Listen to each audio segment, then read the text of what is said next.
Statement मुसलमान ही कांग्रेस है, कांग्रेस ही मुसलमान है।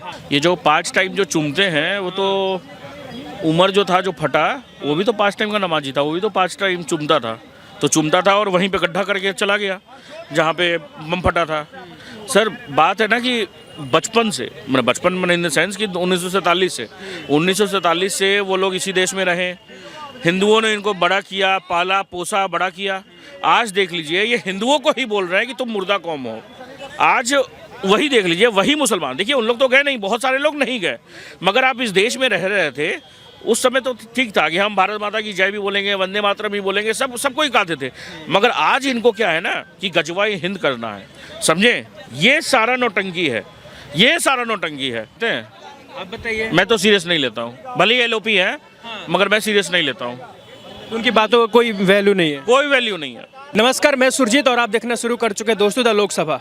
दोस्तों लोकसभा में करीब 10 घंटा बहस चलता है वंदे मातरम के ऊपर, तो हमें लगा लोगों से पूछना चाहिए और जानने चाहिए कि आखिर 150 सालों से वंदे मातरम गाया जा रहा है, तो ये आरोप क्यों लग रहा है कि आज क्यों 150 सालों बाद बहस का मुद्दा बना हुआ है। तो पूछते हैं लोगों से और जानते हैं कि आखिर वंदे मातरम पर बहस क्यों, क्योंकि 150 सालों से लोग गा रहे हैं, कई लोग कह रहे हैं कि हम गाते आ रहे हैं, हमारी आत्मा में बसता है, तो आज बहस क्यों हो रहा है। फिर भी नेहरू पर आरोप लगाया जा रहा है, कहा जा रहा है कांग्रेस वाले तो गाते ही नहीं, उनके खून में नहीं है वंदे मातरम। तो लोगों से पूछ लेते हैं और जानते हैं कि कांग्रेस की मानसिकता हो या राहुल गांधी हो या प्रियंका गांधी जो आरोप लगा रही हैं कि बीजेपी बस चुनाव के लिए मुद्दा बना रही है, तो क्या चुनाव के लिए मुद्दा है या सच में देश के लिए एक बहुत बड़ा मुद्दा था और बना रहेगा या खत्म होगा, आगे की विषय है। क्या नाम है आपका? अंशु कुमार। लोकसभा में बहस चल रहा है, राज्यसभा में बहस चल रहा है, कहा जा रहा है कि 150 सालों से वंदे मातरम गाया जा रहा था, लेकिन आज अमित शाह बंगाल चुनाव को लेकर इसे मुद्दा बना रहे हैं, क्या कहेंगे? देखिए अमित शाह अगर मुद्दा बना रहे हैं तो फिर एक बात बताइए, ये जो तमाम जो आ रहे हैं पंच लाइनें कि मुर्दा कौम वंदे मातरम बोलती है, ये कौन बोल रहा है?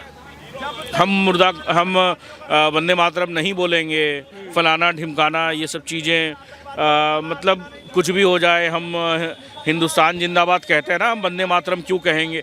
देखिए ये सब ना मुद्दे बस भटकाने के लिए हैं, समझे? मतलब अभी देखिए इलेक्शन आ रहा है तो इसका मतलब ये नहीं कि हिंदू मुसलमान।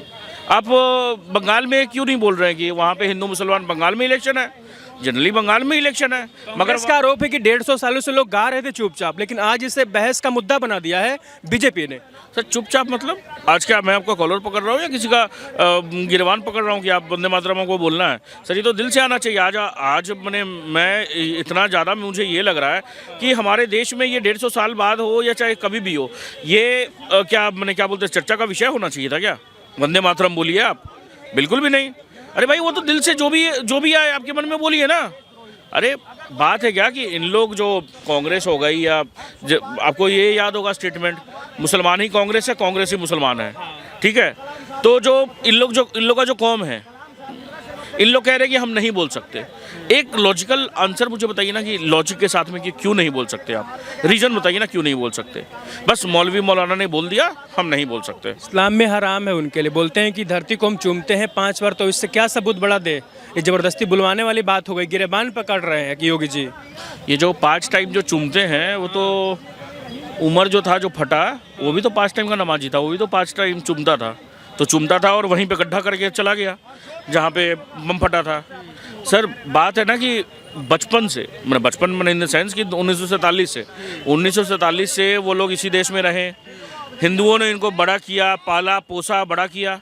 आज देख लीजिए ये हिंदुओं को ही बोल रहे हैं कि तुम मुर्दा कौम हो, है कि नहीं? क्योंकि हिंदू आराम से बोल देंगे भारत माता की जय, वंदे मातरम आराम से बोलने, उनको कोई किंतु परंतु नहीं है भैया। देश की बात, देश अगर कहीं है तो देश पहले है। इनके लिए क्या है, इनके लिए अपना मजहब पहले है, अपना धर्म पहले है। कह रहे हैं कि पहले भी गाते थे मुसलमान लोग, तो अब क्या दिक्कत है? अब अमित शाह कह रहे हैं।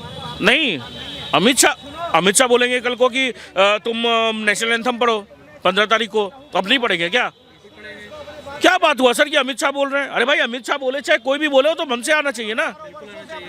ये कोई लॉजिक नहीं हुआ कि अमित शाह बोल रहा है या बीजेपी। इसको इलेक्शन से जोड़ा जा रहा है ना, बंगाल चुनाव से। कैसे? क्या बने बंगाल इलेक्शन में? ऐसा क्या हो गया? बंगाल इलेक्शन में तो हिंदू मुसलमान वहाँ पे खुद ये जो क्या बोलते हैं जो टीएमसी का जो सांसद एमएलए है वो जो निलंबित हो गया है, वो बोल रहा है कि हम बाबरी मस्जिद बनवाएंगे। हिंदू मुस्लिम तो वो कर रहा है। कहाँ से सर कहाँ से बीजेपी कुछ भी फ्रेम में? ऐसा लगता है कि आपको चुनाव के लिए सब किया जा रहा है? कुछ भी चुनाव के लिए नहीं है सर, समझें। बस इनका आदत है कि जिस देश में ये रहेंगे उसी देश का में नमक हलाली करेंगे, समझे।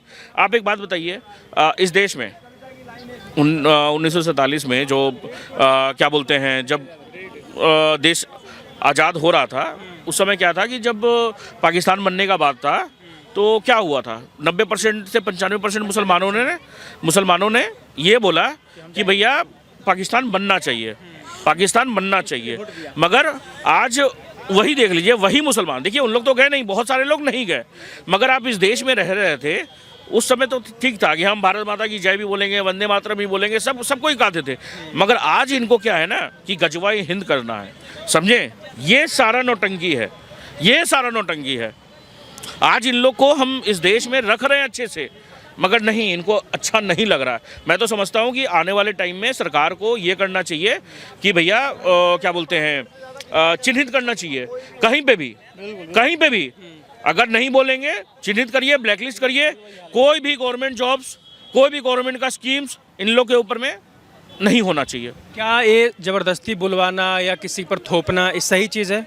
नहीं, बिल्कुल भी नहीं, ज़बरदस्ती किसी से नहीं बोला जा रहा सर। ये जो अगर मैं में कानून बनाया गया ना वंदे मातरम के लिए, वो तो सही है ना सर। अगर कुछ कानून है तो कानून है। 370 पहले नहीं था कश्मीर में, 370 हट गया, मैंने 370 था पहले, फिर हट गया, कानून बना, सब कोई पालन कर रहे हैं उसका। पहले आप ज़मीन नहीं खरीद सकते थे, हम पालन करते थे, अब ज़मीन वहाँ पे आप खरीद सकते हैं, आराम से खरीदिए, क्या दिक्कत है सर। अखिलेश यादव एक और आरोप लगा रहे हैं कि SIR के माध्यम से बीजेपी अंदर NRC वाला खेला कर रही है। क्या ये आरोप सही है और सिर्फ चुनाव के लिए हो रहा है सब? इसमें तो मैं अमित शाह का गलती मानता हूँ। इतने साल से ये मुद्दा निलंबित पड़ा हुआ है, कब इस पे एक्ट करेंगे? बोले तो हैं राज्यसभा, विधानसभा, लोकसभा में वो सर अखिलेश यादव जो बोल रहे हैं वो तो अपने हिसाब से, देखिए उनको क्या है ना कि उनको तो सांप लौट जाता है। अगर कोई रोहिंग्या मुस्लिम को निकालने के लिए अगर बोल देता है तो बात क्या है सर। मैं ये अमित शाह को इसमें दोषी समझता हूँ कि भैया जल्द से जल्द आप NRC लाइए, जल्द से जल्द। मतलब आज वो लोग यहाँ पे इस देश में हैं तो हमारा ही आपका तो टैक्स का पैसे पे पल रहा है ना, हमारा ही तो संसाधन पे। वो अभी तो देश के ही लोग हैं। कौन दोस्त के लोग हैं? रोहिंग्या मुसलमान जो रोहिंग्या नहीं, मुस्लिम पर टारगेट किया जा रहा है ना, ऐसा बोल रहे हैं अखिलेश यादव। नहीं, एक बात बताइए, मुस्लिम जो हैं, SIR जो हैं, कितने मुस्लिम का बिहार में वोट काट दिया गया? वो तो बोलते हैं कि टारगेट करके किया जाता है ऐसे। सब फालतू की बातें हैं सर। जो इस देश का मुसलमान है, अब इलेक्टेड रोल में 2002 में हो या 2003 में हो या 2000 में हो, उनके माता पिता का नाम कैसे काट देंगे? नहीं काट सकते। वही चीज़ है ना सर, ये इन लोग जो SIR जो हो रहा है तो इन लोग बौखलाए क्यों हैं? इसलिए बौखलाए हैं कि समझ लीजिए मेरा जो मैंने अपना नाम तो ऐड करवा लिया, मगर क्या कहते हैं, मैं अपने दादा का परदादा का नाम इलेक्टोरल रोल में नहीं ऐड करवा सकता, इसी से बौखलाए हुए हैं। और अखिलेश यादव को बौखलाने दीजिए सर। अभी तो प्रियंका गांधी बौखलाई है, राहुल गांधी बोल रहे हैं कि जबरदस्ती मुद्दा बना रही है बीजेपी, वंदे मातरम को लेकर हो या चाहे फिर मस्जिद को लेकर के हो, ये सब चीज़ सिर्फ चुनाव के लिए, यूपी और बंगाल का चुनाव है इसलिए सब हिंदू मुस्लिम करवा रहे हैं। आप सीरियस लेते हैं? आप बताइए। मैं तो सीरियस नहीं लेता हूँ, भले ही LOP है मगर मैं सीरियस नहीं लेता हूँ। उनकी बातों का कोई वैल्यू नहीं है, कोई वैल्यू नहीं है। जिस दिन वो देश की बात करने लगेंगे उस दिन मैं उनका वैल्यू करूंगा। जिस दिन वो देश के विरुद्ध बात करना बंद कर देंगे, मैं उनका वैल्यू करूंगा, मैं उनका सम्मान करूंगा। कहते हैं कि पुराने मुद्दों को खोदते रहती है बीजेपी, वंदे मातरम का हो या चाहे नेहरू की गलतियों गिनवाते रहती है, आज के मुद्दे बात ही नहीं करती। 150 साल बाद अगर हम मनाएंगे, क्यों नहीं मनाएंगे? BR अम्बेडकर का जयंती मनवाया, क्यों नहीं मनाएंगे भाई? जो चीज़ है वो मनाएंगे और गौरव से मनाएंगे, शौक से मनाएंगे। सर ये सब सारा मुद्दा इन लोग का रचा हुआ है कि एक तो नेहरू जी ने भी ये कहा था कि कहीं हमारे कुछ मुस्लिम भाइयों को परेशानी हो सकती है वंदे मातरम बोलने पे, वही कुछ लोगों को भैया आज भी हो रही है परेशानी। हाँ, आज भी हो रही है। वही तो अनुराग ठाकुर ने बोला कि जिन्ना के पोते को भी मैंने परेशानी है वंदे मातरम बोलने से, तो सर वो जिन्ना के पोते को भैया वो पाकिस्तान भेज दीजिए। बाकी सब वंदे मातरम बोल रहे हैं, जो वंदे मातरम बोल रहे हैं, जो भारत माता की जय बोल रहे हैं सर, उनसे तो कोई दिक्कत ही नहीं है, बढ़िया बात है। बोले। और जो बोले चुनाव के लिए हो रहा है वो गलत बात है। बिल्कुल गलत बात है ये। चुनाव के लिए नहीं हो रहा नहीं सर, चुनाव के लिए नहीं हो रहा है। हर चीज़ को कोई भी हर हमें एक और आरोप लगाया था कि SIR के माध्यम से इलेक्शन कमीशन के साथ मिलकर के ये सब कुछ किया जा रहा है, ये सिर्फ दिखावटी, ऊपर से इलेक्शन कमीशन अलग संस्था है, ये भी चर्चा था लोकसभा। कुछ नहीं है सर। देखिए बात क्या है ना कि इलेक्शन कमीशन अपना काम निष्पक्ष कर रही है। अगर कुछ प्रॉब्लम है तो आप जाइए ना भैया, 45 दिन का CCTV फुटेज और ये सब कुछ है आपके पास में, सब कुछ है। मगर नहीं जाएंगे, बस ये 45 दिन 46वें दिन ये आरोप लगाएंगे, 367वें दिन आरोप लगाएंगे कि हमारे पास में ये है, इलेक्शन कमीशन चोरी करता है, ये करता है। मुद्दा सर, मुद्दा से ये इनके पास में कुछ मुद्दा नहीं है। मेन क्या है कि देश में डेवलपमेंट हो रहा है, विकास हो रहा है, तो इनके पास में कोई मुद्दा नहीं है। इनके पास में कोई मुद्दा नहीं, ये सब चलता रहेगा।